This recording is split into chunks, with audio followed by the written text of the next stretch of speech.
By the Blade, a Warhammer 40k Court of Thorns and Roses crossover fanfiction reading. Read by me. Are we done here?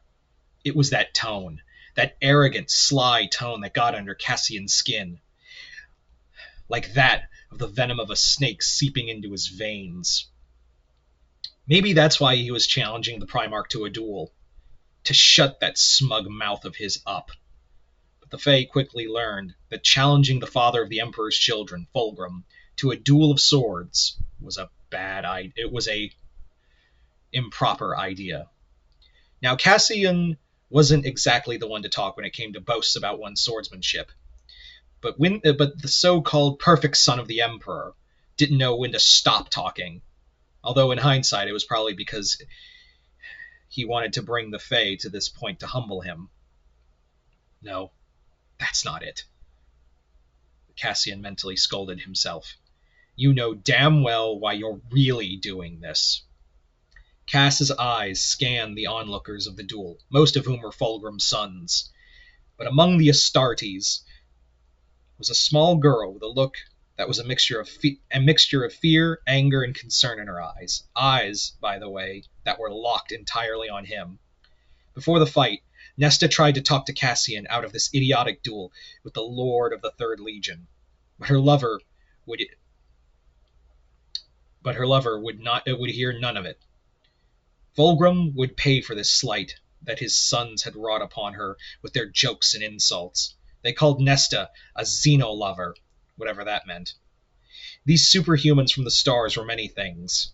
Warriors, poets, sculptors, masters of perfection, or so they claimed. But kindness was something they lacked in spades, no matter how much their father attempted to preach about peace through love. Nesta had attempted to defend herself from the Space Marines' jabs, but when she snapped back at them, the Legion's first captain, Eidolon, struck her across the face for her words. When news reached Cassian of the assault on Nesta's person, he went straight to Fulgrim, who at the time was preaching to the people of the city about how the so-called Emperor of Mankind loved them and only wished for them to serve him. When told of his son's transgressions, the Primarch was dismissive of the assault and half-heartedly assured the swordsman that he would reprimand his first captain, something that never happened. Later that night, during what was supposed to be a dinner signifying the unity between the courts and the Imperium, or rather, the court's capitulation to the Imperium, Cassian listened to Fulgrim drone on and on about his prowess with a sword. The Fae was sitting next to Nesta, several tables away, but he could hear that smug bastard carry on and on about his perfection and mastery with the sword. He would look over to Nesta, who would glare at the Primarch and his Astartes like a serpent ready to strike at a boy who had been pestering it. Now, Cass was by many things.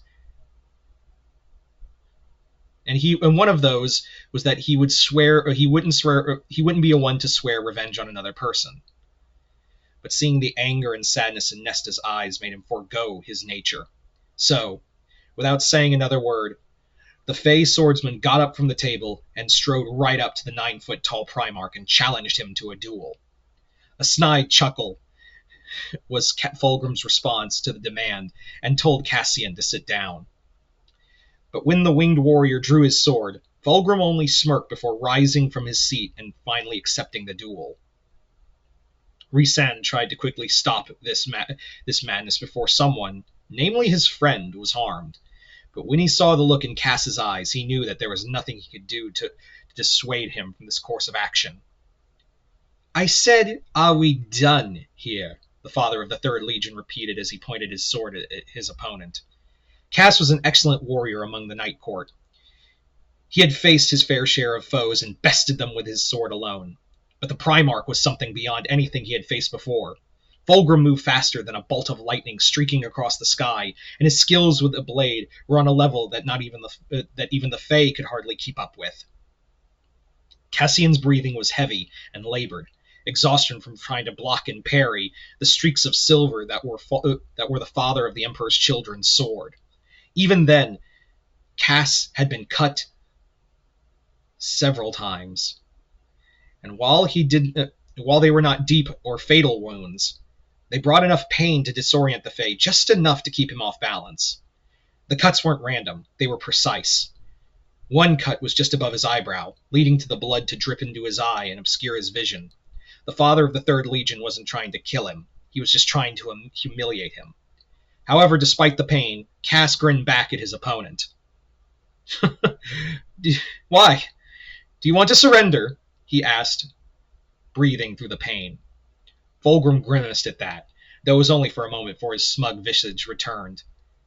I'll say this about you, Faye, the Primarch began. Your bravado is something to behold. What can I say? Cass replied. It's part of my charm. Is that what you call it? Fulgrim mused as he raised an eyebrow in amusement. I've had no complaints from the women, Cassian jested. Fulgrim rolled his eyes. He was bored of this, and the heat of the night was starting to irk him. It was time to end this. Like his brothers, Fulgrim swore to the War Master that he would not spill any Fey blood so the conquering of this world would go smoothly. So, while he wouldn't kill this miserable Xeno, he was going to put the little bastard on his knees regardless. In a flash, Fulgrim shot forward with a speed that would have made even the fastest Fey be awestruck. Cassian's vision could barely register the speed in which Fulgrim was moving. He raised his sword to try to block the oncoming attack, knowing he wasn't going to be able to do so. But rather than be cut by the Primarch's sword again, there was a loud clang of metal that rang out. Even though it was right in front of him, Cassian only now saw that a scimitar had blocked Fulgrim's sword. Cass turned to see he had an unexpected savior. That's enough, Jagatai stated firmly. You've proven your point, brother. Fulgrim sneered at his sibling, but the Primarch of the White Scars only glowered back at him. Fulgrim was a fierce swordsman, true, but from what Cassian had heard, Jagatai Khan was the true master of the blade among the sons of the Emperor. It was also said that the Khan was one of the more reasonable of the Primarchs, even going so far as to try to convince the War Master Horus Lupercal from doing too much damage to the people of the courts. The Emperor's children began to boo and hiss at their uncle's interference of their father's duel, only to be silenced by a raised hand of Fulgrim. I was only playing, brother, Fulgrim insisted, sheathing his sword as he did. Like a cat with a dying mouse, the Khan of Khans sniped back. Take your sons and go back into the hall, now, unless the next person you'd wish to cross blades with is me, brother. Fulgrim shot a brief glare at his sibling before regaining his composure. He then wordlessly motioned for his sons to follow him back into the hall. As the Emperor's children followed their father, Nesta rushed over to Cassian, who was starting to lose his balance. Before he fell to the ground, Nesta managed to catch him and hold him up. You're a fucking moron, you know that? She told him. Is that what I get for trying to defend your honor? Cass inquired with a small grin.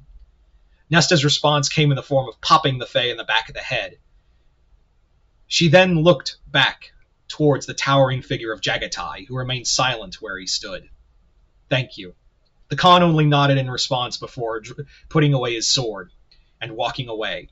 However, as he strode away, Cassian called out to him. Why did you step in? I had him right where I wanted him.